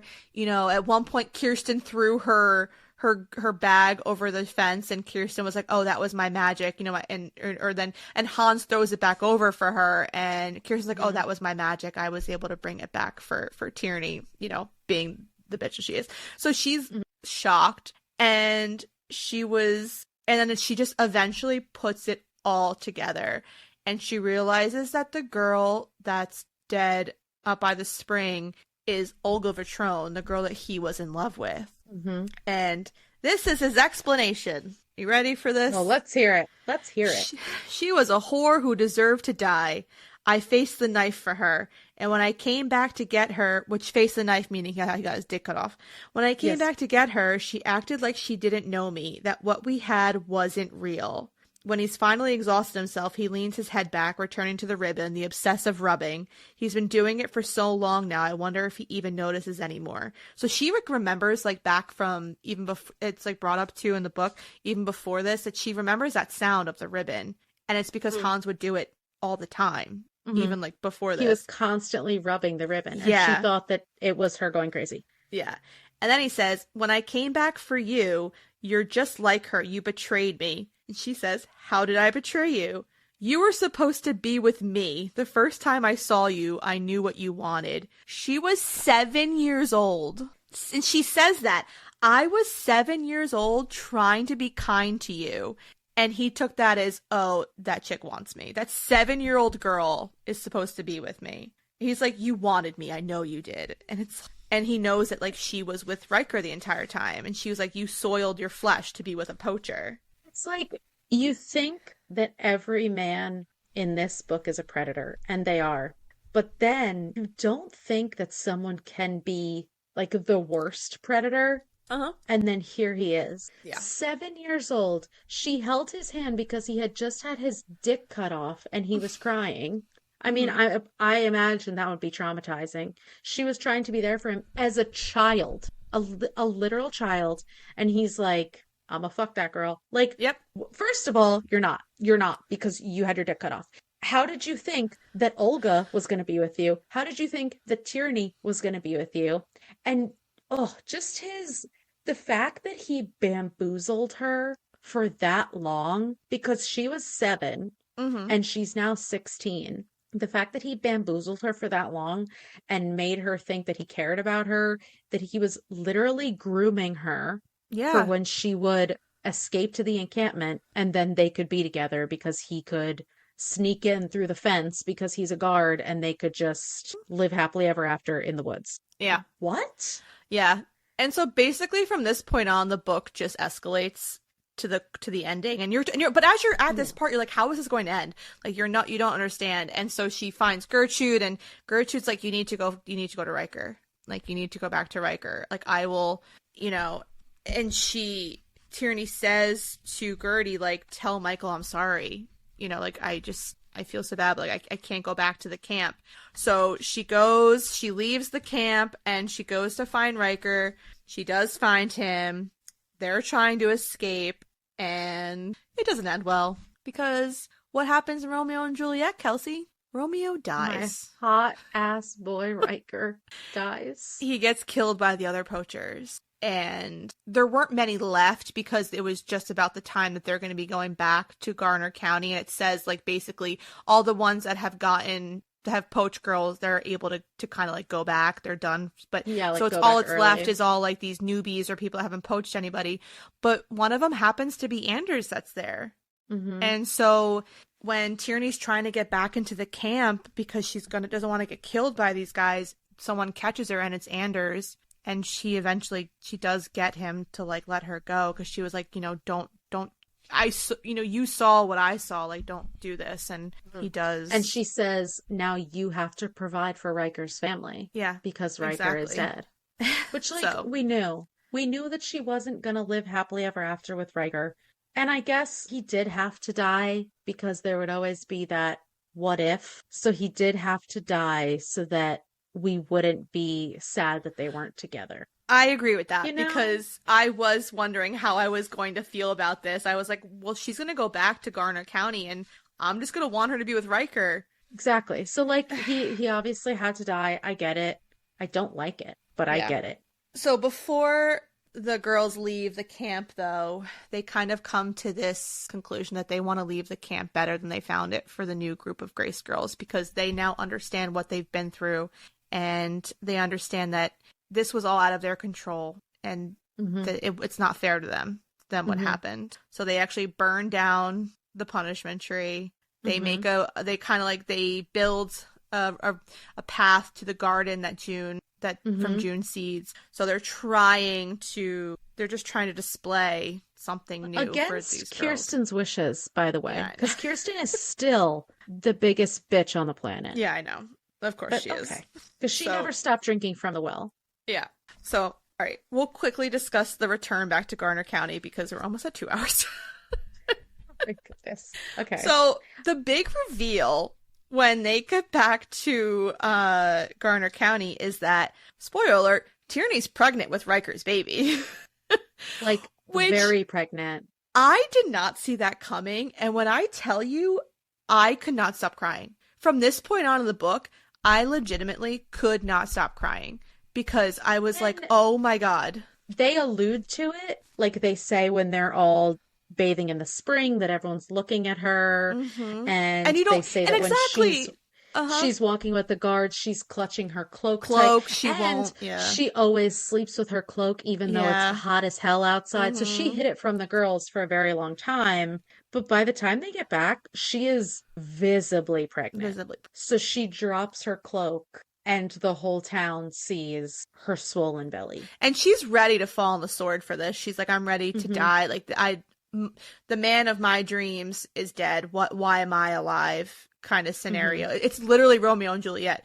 And Mhm. so then she goes, and then you have Michael, who is like, it's my baby. And they're like, what do you mean it's your baby? And he was like, What? it's her magic. I called to her in my dreams, and I couldn't wait to consummate this marriage. So we were like fucking in her dreams, and I got her pregnant. It's the magic. He just keeps saying her it's the magic was magic. that she could come to me in her dreams Yeah. because he knows the only way to make these people believe it is to blame it on the magic. And so eventually they're kind of like, okay, like, all right, well, we'll go with that. And so she's allowed to stay, and she Well, but that part, because Michael's dad, is like, you are not going to let her do this to you. And Michael's like, no, like, I'm sticking with this story. And when he's defending her, talking about the dreams, people start screaming that she's a witch and she's fooling Mm-hmm. him and she's brainwashing Yeah. him. And the Gracier girls slowly start to step forward to back her up. And Tierney looks around and she sees red, the red flower that she kept seeing in her dreams, the red flower that she thought she saw out in the outskirts, but she wasn't sure. All over the square, women are revealing that they have a flower pinned underneath their collar. They have a flower pinned underneath their dress. This special red flower that symbols the rebellion. I had chills I when I know. read that. It was Like, as so she's just beautiful. looking around, Mm-hmm. and they're either going to start stoning her and hang her in the gallows, but she looks around and she sees all these women who are on her side. Yeah. I was like, oh, okay, okay, Yeah. It was okay. this basically, you just, the return chapter, you just learn, you're just keep getting slapped in the face with like these new Hmm. facts that make Hmm. you cry and make you realize how great of a book this was and how great these people actually are. So, And change your mindset it of does. every It single does. character. Because with Michael, she was like, great, now I'm going to be stuck with this guy for the rest of my life, and And it's, he's going to punish me for having to we're take the never, fall for yeah, me. it's never going to be good. And then come to find out, Michael is the sweetest person in the universe. He burned a certain, when he gets the apothecary, he burns the cabinet that has the body parts in it because only one part of the apothecary got caught in a fire. He fully accepts this baby that he knows is not his own, but he's Hmm. fully ready to accept it. And it takes Tierney a while. Like she gets her own room.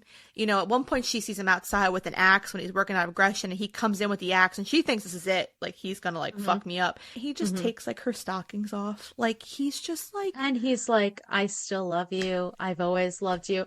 I don't know how the author did this to me me, that either. all of a sudden I'm rooting for Michael and Tierney.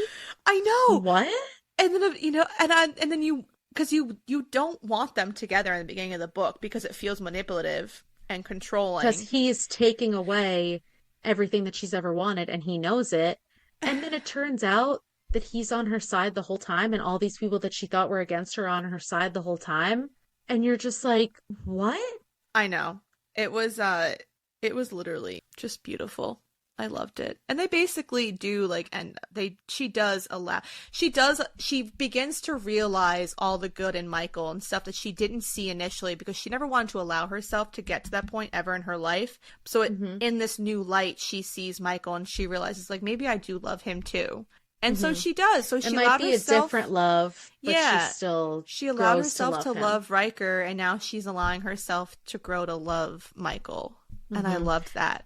But the Hmm. biggest reveal of this book that I did not see coming, I'm sure you did not see coming, is that the girl from her dreams is her mom because her mom is the one leading the rebellion and trying Yes. to basically save all the women and stop the Yes. Her Gracier. mom is the leader of the rebellion, but the girl from her dreams is not her mom. No, but remember, like you said, like the whole thing, like with like the eye, but she like real, but she remembers that she was in the field with her mom all those years ago. Yes, yes, yes. And they were in a circle So with the so flowers, and her the mom dream leads that it. she's having is actually a memory of her Yes, mom. yes, yes, So she yes. like doesn't, she doesn't realize that that's like what's happening right now is that what happened with her.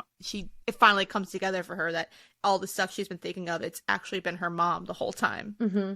And her mom, who was the first to run up to a woman and spit on her and ridicule her, was Hmm. actually handing her a Yeah. flower and was actually the first one to sneak in there and comfort Yeah. her.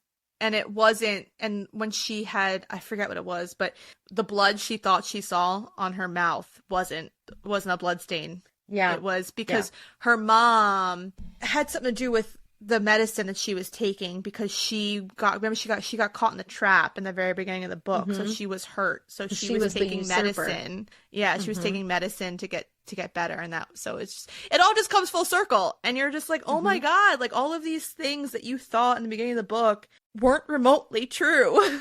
You Hmm. get to the end of the Hmm. book, and you're like, holy shit, holy shit. And then you meet the actual girl from her dreams when Tyranny has her and Riker's baby.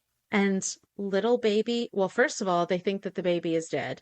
They think that it's very dramatic. It's one page, but it's very dramatic. They have to Yeah. turn the baby. Childbirth is already not great. They've got like a midwife just like pulling the baby out. The baby's not alive at first. And then she looks down and she sees that the baby has her same eyes and the Hmm. baby has the tiny strawberry mark Yeah. underneath her Yeah, eye that's that right. she Yeah, yeah, yeah. remembered Yeah. as the girl from her dreams. And she's like, I've been dreaming of you. I've been waiting for you. You're the one who's going to save us all. And then she names her Grace Riker Welk, and I continued to cry. Are you Didn't kidding me? stop crying. Are you Tears were kidding me? streaming down my face the entirety of this book. It was just, it was so freaking good. It was literally the best book I've read so far of 2023. I don't know if anything is going to top it, to be honest. We'll I know. see. Because we're only in I May, have, but god damn, it was the, so good. the year is still young. It was I so have good. one more quote. It's Yeah, no, short, I absolutely. promise. So there's one part where Tyranny says, we may be without powers, but we are not powerless. Yeah. And it just encapsulates the entire story. They're supposed to embrace and get rid of their magic, which ends up being fake, but in the end, they still find the power to resist bit by Mm-hmm. bit. They're starting this revolution bit by bit, and it's literally just by handing a flower to see if someone, like planting a seed to see if someone's going to be on your side. And every single time that they do it, it's dangerous. Every single time they could Mm-hmm. be caught or punished or speak to the wrong person. But the fact is, there's this whole network of women working together to try and change their future. It just And it speaks to the might take them strength. forever, Yeah.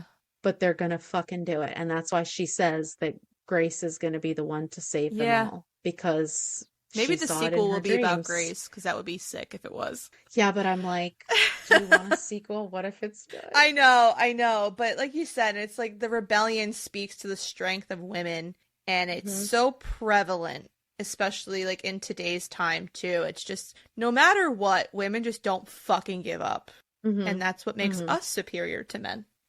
Couldn't have said it better myself. You know? So this book is literally amazing. I seriously just loved everything about it. Clearly, you can probably guess what my rating is. Yeah, But still, so it's still 5 out of 5 red ribbons, baby. red ribbons, I love Yep. it. 5 out of 5 red ribbons, 100%. I agree. 5 red ribbons. Hmm. Writing was great. Yeah. The story is infuriating and it's brutal and it's scary, but it's also a tale of survival, which should be simple, but it ends up being anything but. I felt so many emotions reading this book, and I honestly don't think I've read a book that made me feel this much in a Mhm. long time.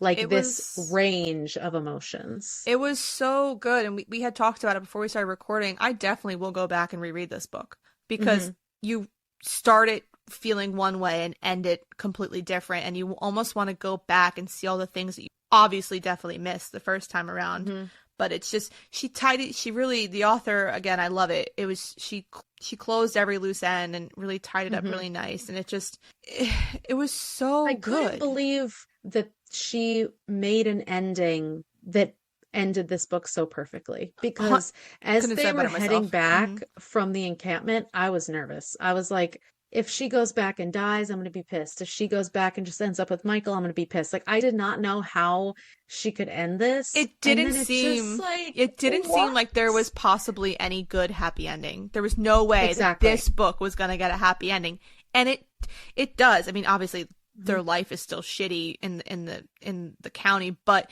Tierney She has hope. Tierney has hope. Exactly. She Mhm. realizes all this stuff that she was so scared about in the beginning. It ends this way for her in a way that she never ever would have imagined. Mhm. It's just Wow. listen. If I could give it higher than a 5, I would. know. I mean, Same. obviously you can tell could, we like- talked about it for 2 hours. I could go another hour, to be honest. There's so much we I didn't talk know. about. But like we And hit it all the just has important parts. every element. It Yeah. has that feminist, that magic, that Unexpected love. Like it's just just, yeah, the it's- survival, like everything that you look for in an epic story, Mm-hmm. it's this. Yeah, and I truly went into this book blind, and I'm so glad that I did because I really didn't know Hmm. what it was going to be like, and that's why I was so shocked during certain parts, like especially when she ends up with Riker in the treehouse. I was like, I didn't see Hmm. this coming. Hmm. I thought that this story was going to be her in the camp with the girls the entire time, and that was all it was going to be about, and it wasn't at Hmm. all. It was so much Hmm. more than that, and I And that there was just, going to be more when they got back, but yeah, the whole, like you said, the middle is the whole story. yeah. I'm really, really happy that you picked this. I don't think I would have picked it up otherwise, just because I'd never heard of it. It had never come across my radar. I absolutely loved it. I I can't say enough good things. I know. I love it. And I hope that everyone like will just read it. Even if you didn't read it, you need to read it. Recommend it to everybody. Or if you did read it, Or recommend it else. to everybody. When everyone wants a book recommendation, recommend this book. Because that's what I'm going to For the do from next here on out. holiday, Yeah. buy it for everyone. Yeah. Secret Santa for Christmas. I know it's only May. Buy it. Literally, Buy it for everyone you literally will know. recommend this to every single person. I Okay, don't care. let me specify. Buy it for every woman in your life. Yeah, for Okay, everyone. that's it. Good point. Don't buy it for your Republican friends. Exactly. Oh, man. Yeah. All right, I think that's about it. We could obviously go on much longer, but we need to stop. Yeah. Let us know what you think. Please tell us if you like this book. If you didn't like it, tell me. I know. Don't break our hearts because we just loved it. This is the first book that we've read, I think, for this podcast that like we equally are on the same page Yes. for. Equally gushed about. I Yeah, agree. Completely exactly. agree. So as per usual, if you like us, give us a rating, follow, subscribe on all your podcasting platforms. It'll be helpful for us to make sure that people still love us, you know. We like to feel loved. We might be feminists, but we like to feel loved. We still need validation, okay? We're human. Exactly. And you can follow us on TikTok and Instagram at Fully Booked Calf Pod. Feel free to message us with any requests or any comments you have about our episodes, or our inboxes are always open. And if there's anything that you think that we should read or cover, you can let us know. If there's a specific author that maybe you want us to read a book by, let us know.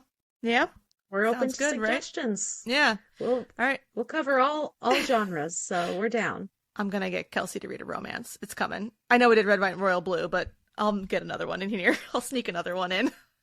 She's gonna sneak in a cowboy romance. Stay Yep. tuned. Yeehaw. I'm done. On that note, Thanks for checking us out. And remember, if you need us, I'm running away from Heather. And we're fully booked. bye. Bye.